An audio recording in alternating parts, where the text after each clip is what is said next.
Hello viewer, আশা করি ভালো আছেন। আজকে আরেকটা ভিডিও চলে আসছি। আজকে বিষয় হচ্ছে দাঁত তোলার পরে কি করা যাবে না, দাঁত ফেলার পরে কি করা থেকে বিরত থাকতে হবে। আজকে সেই বিষয়ে আলোচনা করব। ডেন্টাল ফিক্স ডেন্টালে আপনাকে স্বাগতম। ডেন্টাল রিলেটেড নিয়মিত ভিডিও পেতে আমাদের চ্যানেলে চোখ রাখুন এবং আমাদের চ্যানেল সাবস্ক্রাইব করে রাখুন। দাঁত তোলার পরে ঘন ঘন তুতো ফেলা যাবে না এবং কুলি করা যাবে না। ঘন ঘন তুতো ফেললে, কুলি করলে সেক্ষেত্রে রক্তক্ষরণ হতে পারে, ব্লাড দেখা যেতে পারে এবং আপনার অস্বস্তি অনুভূতি হতে পারে। এবং ঘন ঘন তুতু ফেললে, কুলি করলে যে স্থান থেকে দাঁত তোলা হয়েছে ওই ক্ষত স্থানে রক্ত জমাট বাঁধবে। তো রক্ত জমাটটা যদি কুলি করার কারণে, তুতু ফেলার কারণে যদি রক্ত জমাট ভেঙে যায়, সেক্ষেত্রে ব্লাড আসতে থাকবে, আপনার রক্তক্ষরণ বন্ধ হবে না এবং ক্ষত স্থান শুকাবে না। সুতরাং প্রথম 24 ঘন্টার ভিতর ঘন ঘন তুতো ফেলা যাবে না এবং কুলি করা যাবে না। সেটা ক্ষত স্থানটা নিরবিচ্ছিন্নভাবে রাখুন, যেন সেখানে কোষা না লাগে বা সেটার উপর চাপ না পড়ে, ইফেক্ট না পড়ে কোনো কিছুর। ঠিক আছে? তো সেক্ষেত্রে যেন নিরবিচ্ছিন্নভাবে থাকতে পারে, খুব নীরব অবস্থায় সেটাকে রাখবেন, যেন খোঁচা লেগে যেন রক্ত জমাটটা ছুটে না যায়।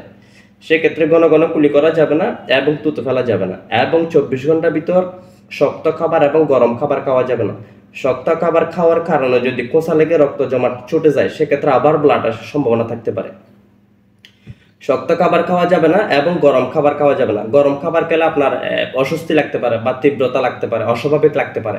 সেক্ষেত্রে শক্ত খাবার এবং গরম খাবার পরিহার করতে হবে। এবং 24 ঘন্টার ভিতর কোনো ধরনের পরিশ্রম করা যাবে না এবং শরীর চর্চা করা যাবে না, শরীরকে ক্লান্ত করা যাবে না, রেস্টে থাকতে হবে।